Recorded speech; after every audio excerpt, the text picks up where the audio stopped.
तो क्या तुम भी वही हो जो न जाने फिजिक्स में कितने बार तो थ्योरी पढ़ता है, कितने बार चैप्टर रिवाइज करता है, पर फिर भी at the end of the day तुमसे एक सवाल नहीं बनता। तो आज की इस वीडियो में तुम्हारे साथ शेयर करने वाला हूँ 5 ऐसे इफेक्टिव टिप्स जिनको फॉलो करने के बाद तुम अपने फिजिक्स सब्जेक्ट को इम्प्रूव कर सकते हो और साथ ही में फिजिक्स के सवाल भी तुम इजीली कर सकते हो। ठीक है, तो इस वीडियो को शुरू करने से पहले मैं तुम्हें बता दूं कि इस वीडियो का मैजिकल असर तो होगा नहीं तुम पे।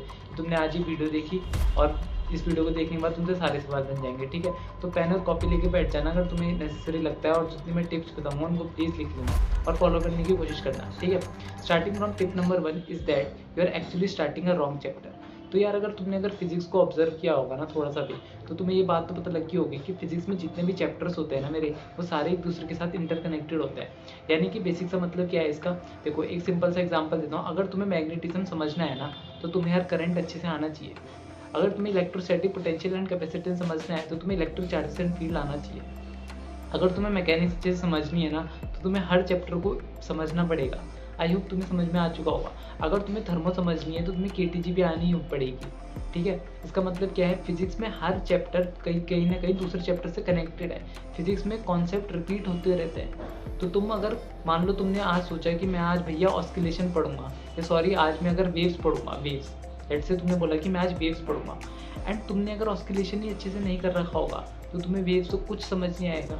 ठीक है, तो सिमिलरली कुछ ऐसा सब्जेक्ट पढ़ो जिसका मतलब जिसमें कोई प्रेसिडिंग कॉन्सेप्ट यूज़ ना हो। जैसे तुम अगर ट्राई कर सकते हो तो ग्रेविटेशन, फ्लूइड मैकेनिक्स, ये कुछ ऐसे चैप्टर हैं जिसमें तुम्हें प्रीवियस टॉपिक नहीं चाहिए। पर फिजिक्स में से बहुत सारे ऐसे चैप्टर हैं जो एक दूसरे के साथ इंटरकनेक्टेड है। आई होप तुम्हें पॉइंट समझ में आ चुका होगा। सेकंड पॉइंट ये है कि तुमने बेसिक मैथ्स को पूरा अंडररेट करके रखा हुआ है। तो यार अगर तुम मैथ्स के स्टूडेंट हो, तो तुम्हें वेक्टर्स, डिफरेंशिएशन, इंटीग्रेशन, ये सब तो तुम्हें आता ही होगा, क्योंकि हम मैथ्स में पढ़ते ही हैं। पर खासकर कुछ बच्चे जैसे जो नीट के बच्चे होते हैं, वो क्या गलती करते हैं, वो शुरू कर देंगे फिजिक्स को, उनको ना डिफरेंशिएशन आएगा, ना इंटीग्रेशन आएगा, ना उनको वेक्टर्स आएगा। तो इन तीनों की तुम्हें बेसिक अंडरस्टैंडिंग होनी चाहिए। मैं ये नहीं कह रहा कि तुम एकदम एडवांस लेवल का पढ़ लो, पर फिजिक्स में पढ़ लो, फिजिक्स जितना पढ़ लो। ऊपर आई बटन पे तुम्हें तीनों वीडियोस की प्लेलिस्ट की लिंक मिल रही होगी, जहाँ पे मैंने ही पढ़ाया है वेक्टर्स, डिफरेंशिएशन, इंटीग्रेशन, और पर्याप्त पढ़ा है, मतलब जितना तुम्हारी फिजिक्स में रिक्वायरमेंट होगा उतना पढ़ा है। तो उसको चेकआउट कर सकते हो इस वीडियो को देखने के बाद। ठीक है, तीसरी जो टिप जो मैं तुम्हें देना चाहता हूँ वो होगी विजुअलाइजेशन की। कोई भी तुम्हारे सामने सवाल आएगा ना, तो यार उस सवाल को देख के उसका डायग्राम बनाने की जरूर कोशिश करना। मतलब मैकेनिक्स का तुम सवाल कर रहे हो, मैकेनिक्स में आधे से ज़्यादा सवालों में तुम्हें डायग्राम ऑलरेडी मिलता है, बट लेट से किसी भी सवाल में डायग्राम नहीं मिला है, तो अगर तुमने किसी सवाल का डायग्राम बना लिया ना, तो तुमने 50% क्वेश्चन वहीं पे सॉल्व कर लिया, और फिर वो क्वेश्चन सॉल्व करने की जो 50% बचा है, वो तुम्हारे कॉन्सेप्ट के ऊपर बचा है। ठीक है, 3 पॉइंट हो गए। अब now beginning the fourth point, जो कि होगा कि यार तुम्हें स्टार्ट फ्रॉम द स्क्रैच। मतलब क्या है, मोशन इन मंडी तुमने आज पढ़ा, लेट से पहला चैप्टर पढ़ा तुमने फिजिक्स का, मोशन इन मंडी। ठीक है, तो एकदम से यार बिल्कुल ही ऐसे क्वेश्चन हवा में वाले मत करो। पहले क्या करो, पहले एकदम बेसिक क्वेश्चन करो। You can start with NEET के प्रीवियस ईयर क्वेश्चन लगा लिए उस चैप्टर के, 10 साल पुराने वाले, 10 साल तक जितने भी पूछे गए हैं। सेकंड, एनसीईआरटी के सॉल्व एग्जाम्पल देख लिए। ठीक है, तीसरी चीज तुम देख सकते हो जेईई मेन के प्रीवियस ईयर क्वेश्चन लगा लो। एंड चौथी चीज में अब बारी करो मॉड्यूल एंड अपनी एचसी वर्मा, ये मॉड्यूल कर लो या फिर एचसी वर्मा कर लो। ठीक है, दोनों में से एक कर लो, या फिर आजू बाजू मॉड्यूल भी कर लो, एचसी वर्मा कर लो, as per your wish. But start from the NEET previous year, then NCERT example, then JEE Main previous year question, and then your module question और एचसी वर्मा। ठीक है, 4 टिप हो गई। And now the fifth and the most important tip जो मैं तुम्हें दे सकता हूँ, वो ये है कि पेशेंस इज द की।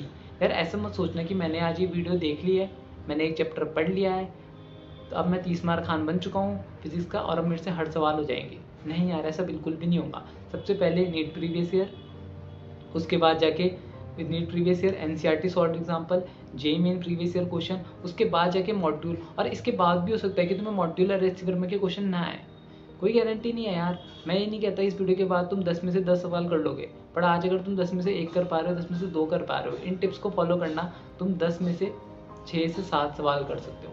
ठीक है, वीडियो अगर तुम्हें थोड़ी तेज लगे तो स्लो करके देख लेना यार। और एक बार मैं 5 पॉइंट में रिवाइज करा देता हूँ। पहला पॉइंट ये है कि कोई भी ऐसा चैप्टर शुरू मत करना जिसके कॉन्सेप्ट प्रीवियस चैप्टर से लिंक होते हुए आते हैं। पहले प्रीवियस कॉन्सेप्ट को अच्छे से कर लेना अगर उस चैप्टर में वो यूज हुए हैं।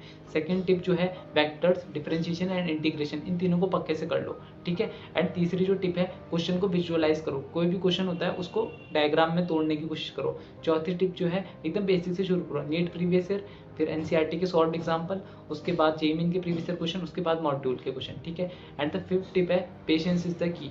और लास्ट टिप जो मैं तुम्हें एक बोनस टिप देना चाहूँगा ना, कि यार मान लो तुम्हारे सर, अगर तुम ऑफलाइन इंस्टीट्यूट में जाते हो तो वेल एंड गुड, अगर ऑनलाइन पढ़ते हो तो कोई बात नहीं, पर अगर मान लो तुम ऑफलाइन में जाते हो और तुम्हें कोई चीज़ समझ नहीं आती, कोई कॉन्सेप्ट समझ नहीं आता, ठीक है, तो तुम पूछो यार वहाँ पर, तुमने वही पैसे दिए हैं।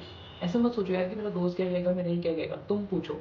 मैंने एक बहुत अच्छा थॉट पढ़ा था, मैं उस थॉट के साथ इस वीडियो को एंड करूँगा। वो थॉट ऐसे था, the person who don't ask doubt, the person who don't ask doubt is foolish for lifetime, whereas the person who asks doubt is foolish for 5 minutes. तो तुम्हें डिसाइड करना है कि तुम्हें 5 मिनट के लिए बुद्धू बन के रहना है या तुम्हें इन्फिनाइट टाइम तक बुद्धू बन के रहना है, वो तुम पे डिपेंड करता है। इसलिए तुम्हें कोई कॉन्सेप्ट नहीं आता तो तुम पूछ लो जाके, कोई तुम्हें सवाल नहीं आता तो तुम पूछ लो जाके। अगर मान लो तुम्हें अभी भी ये लगता है कि नहीं भैया मुझे तो शर्म आएगी, तो कोई बात नहीं यार, तुम क्लास के बाद जाके पर्सनली पूछ लो सकते, ठीक है। और एक और बात यार याद रखना, टीचर से कभी शर्माना मत। टीचर हमेशा हमारे हेल्पफुल के लिए होता है, टीचर कभी तुम्हारा बेइज्जती नहीं करेगा कि तुम्हें तो ये भी नहीं आता, उल्टा वो और ज़्यादा खुश होगा कि यार चलो ये पूछने के लिए आया मेरे पास, ठीक है। तो आई होप तुम्हें वीडियो पसंद